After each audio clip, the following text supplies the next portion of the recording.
नमस्कार. आपण फेब्रुवारी महिन्यामध्ये लागण केलती ऊसाची लागण केलती. त्याचबरोबर आपण ड्रीप हाताळली होती, आणखीन मेहनत केलती.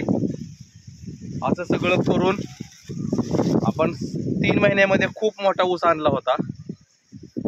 मात्र मेच्या एंडिंगला जो पाऊस झाला का नाही, त्या पावसाने पूर्ण ह्या रानामध्ये पाणी साचलं होतं आणि आपल्या हातातोंडाशी आलेली लागण पाहताय तुम्ही कशी झाली ती. काही ठिकाणी चांगली आहे, मात्र काही ठिकाणी बघा हे अशी झाले. आणि आज जरी पाहिलं आपण तरी हे वलय पाहिलं, अजून सुद्धा वलय हे. तर आम्ही आज अशी अपेक्षा ठेवली आहे की जेवढी वाचल तेवढी वाचल लागन, आणि जेवढा आमचा खर्च झालाय तेवढा खर्च जरी निघाला तरी आम्हाला समाधान आहे. याच्यातून आपल्याला एक समजतं की शेतकरी जो शेती करत असतो तो शेती सगळ्यात मोठी रिस्क घेऊन तो शेती करत असतो. इतर कुठल्याही व्यवसायामध्ये किंवा कुठल्याही धंद्यामध्ये एवढी रिस्क नसते, तेवढी रिस्क ही शेतीमध्ये असते. जर उत्पन्न चांगलं आलं तर भाव मिळत नाही. बरोबर उत्पन्न चांगलं येण्यासाठी निसर्गाची साथ पाहिजे, त्याला कुठला रोग झाला नाही पाहिजे, त्याला सर्व प्रकारचं व्यवस्थित मटेरियल पोचलं पाहिजे. मटेरियलचे पण किमती वाढल्यात. आता ह्याला जर आपण खर्च करायचं म्हटलं तर आतापर्यंत 40,000 रुपये खर्च आलेला आहे. 40,000 रुपये खर्च आलाय. त्याचबरोबर इथून पुढचा जर खर्च धरला आपण तर कमीत कमी एक 10,000 रुपये खर्च येणार आहे. एकूण खर्च आपला साधारणपणे 60,000 रुपये होईल. आणि उत्पन्न किती मिळेल ते पण मी सांगणार आहे तुम्हाला, पुढे हळूहळू सांगणार आहे आपल्याला. तर आपण पाहतो इकडे की बाबा हे बघा सगळं तर हे परिस्थिती आहे आजची. आता ही कसा ऊस यायचा, त्या ऊससाठी काय करावं लागेल हे डोकं चालत पाहिजे. मात्र तरी पण न हारता न खचता ह्याला जे काही ट्रीटमेंट आहे ती ट्रीटमेंट आम्ही करणार आहे, आणि जास्तीत जास्त चांगला ऊस आणण्याचा आम्ही आज सुद्धा प्रयत्न करणार आहे. बघूया. आता हे सोडून देता येत नाही. सोडून जर दिलं तर अपयश मानायचं नाही कधी, कारण की शेतकरी असतो, शेतकरी कधीच अपयश मानत नाही. आता आम्ही आज काय करणार आहे ह्याला की खायला आणलंय बघ, ह्याला टाकायला थोडंसं. आता वापसा परिस्थिती आहे, याच्यामध्ये आम्ही आता खायला टाकणार आहे ह्याला. आणि खायला टाकून परत 8 दिवसांनी परत दुसरं खायला टाकणार आहे. त्याचबरोबर वापसा परिस्थिती आहे. जे गवत आले त्या गवतासाठी आपण औषधं सुद्धा आणले आहेत, तणनाशक आणले आपण. तणनाशक सुद्धा उद्या आपण घेणार आहे हात. आणि बघूया आता कसा ऊस येतोय, किती साथ मिळते, भगवंताची किती आपल्याला आशीर्वाद मिळत आहेत ते येणारा काळच समजेल. इकडे बघा सगळं असं हे बघा, अजून सुद्धा हे बघा इथं आपली ड्रीप केलती, एंड झालाय. इथला आता भाग पूर्णच जळलेला आहे. आता आपण जे मटेरियल आणले ते मटेरियल तुम्हाला दाखवतो, काय काय मटेरियल आणलंय.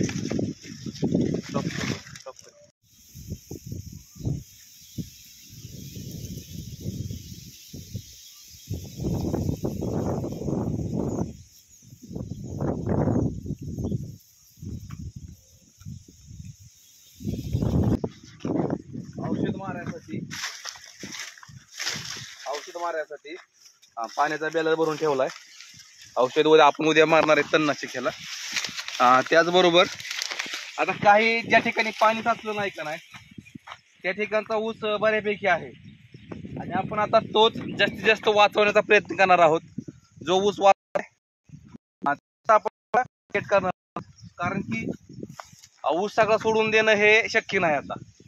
कारण की पैसे मिळले पाहिजेत आपल्याला. जेवढे आपण शेतीमध्ये इन्व्हेस्टमेंट केलेत का नाही तेवढे पैसे तरी आपल्याला मिळले पाहिजेत. म्हणून एक बिझनेस माइंडनी जर आपण ठरवायचं म्हटलं, जर आपल्याला आधुनिक शेती करायची म्हटली तर जो आपला लॉस झालाय का नाही, जे आपले पैसे गेलेत का नाही ते पैसे आपल्याला बरोबर मिळले पाहिजेत. हा पहिला मुद्दा. आणि दुसरा मुद्दा असा की सगळं जर सोडून आपण जर सगळंच सोडून दिलं तर शेती करायला सुद्धा आपल्याला उत्साह राहणार नाही. म्हणून आम्ही ठरवलं असं की जेवढा ऊस वाचलाय का नाही तेवढा चांगला आणण्याचा प्रयत्न करायचा, त्याच्यातून उत्पन्न कव्हर करायचा प्रयत्न करायचा, जेणेकरून पुढचं जे काही टार्गेट असेल आमचं ते पूर्ण होऊ शकेल. तर सर्वांना आषाढी एकादशीच्या हार्दिक अशा शुभेच्छा. आपल्या यूट्यूब चॅनलवरती मी आषाढी एकादशीची वारी असेल, वारी कधीपासून सुरू झाली, वारीमध्ये पालख्या कधी आल्या, रिंगण सोहळा काय आहे, महापूजा कशी असते, वारीचं नियोजन कसं असतं, माघार वारी कशी असते, याविषयी सुद्धा आपण बऱ्याच व्हिडिओ अपलोड केलेले आहेत आणि ते सुद्धा तुम्ही पाहू शकताय. मला जसा वेळ मिळेल त्याप्रमाणे आम्ही त्या व्हिडिओ सुद्धा करत असतो. तर आपण आता आज काही मटेरियल आणलं आहे, ते मटेरियल आपण आज ह्या ऊसाला टाकणार आहोत. तर आता ते मटेरियल आपण हे करूया, मिक्स करूया. हे पाहिजे इथं मटेरियल आणलंय, गाडीवरून आणलंय, पाहिजे गाडी आपली साथ देते.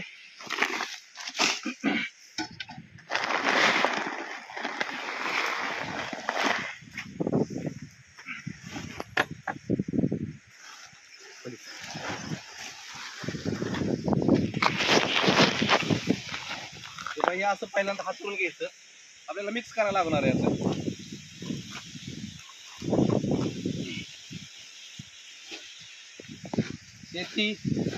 शेती करणं म्हणजे कष्टाचं काम आहे, परंतु त्या कष्टाला जर आपण नियोजनाची जोड दिली का नाही तर फायदा होत असतो.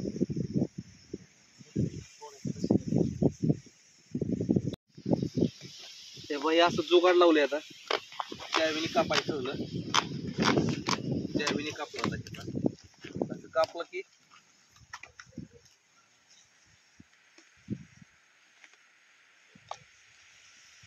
हे बघा, हे निघलं लगेच.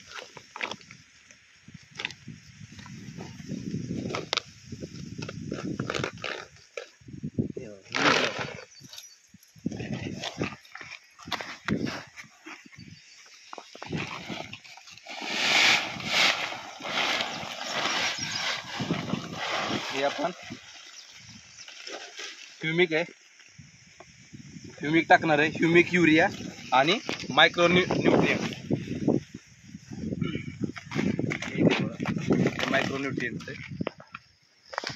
आणि युरिया. आता हा आपल्याला सुरुवातीचा डोस आहे. आपण ज्यावेळेस अजून 3 बांधणी करणार आहे का नाही, बांधणीचा डोस सुद्धा पूर्ण लागणार आहे, पण थोडीशी काळुकी येण्यासाठी आपण डोस टाकतोय. हा पण आपला ऊस आहे, पण इथं काय पाणी साचत नाही, म्हणून हा ऊस एकदम चांगला आलेला आहे.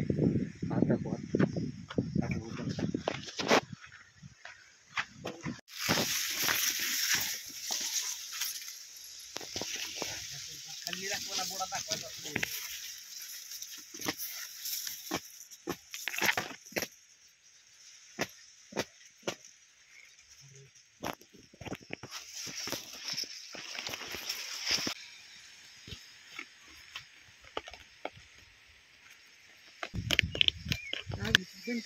हे बघा, शेती का नाही, शेती हे एक महाराष्ट्रातील लोकांचा आत्मा आहे. जो माणूस शेती करतो तो माणूस कधीच उपाशी राहू शकत नाही. म्हणून शेती करूयात, मात्र ती आधुनिक पद्धतीने शेती करूयात. शेतीमध्ये उत्पन्न आहे, पण निसर्गाची पण साथ पाहिजे, भाव पाहिजे मालाला, त्यावेळेस शेती होऊ शकते चांगली.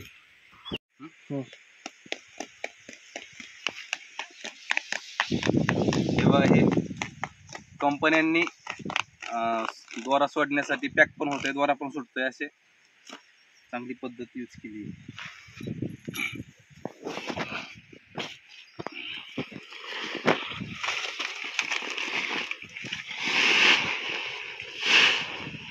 बाजारामध्ये युरियाचं शॉर्टेज होतं पा.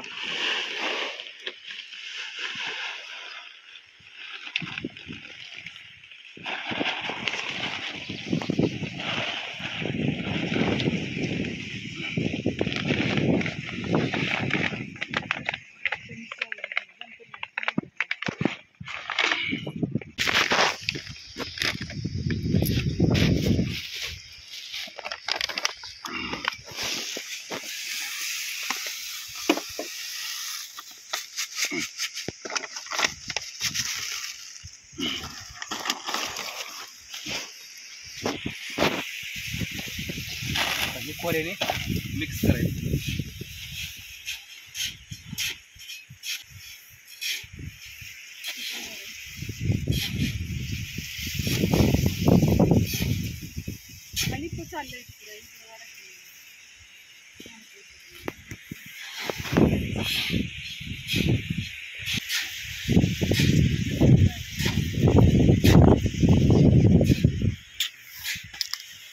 बंद कर.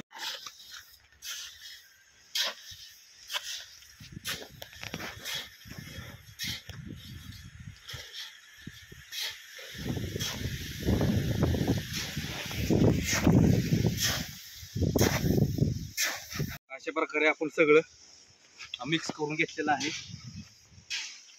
तर आपण आता टाकायला सुरुवात करूया.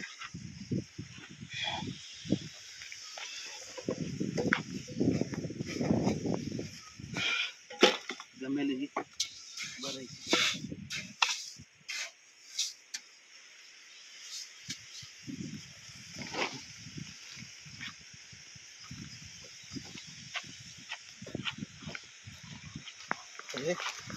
बुडाला फोडणार आपण टाकणार.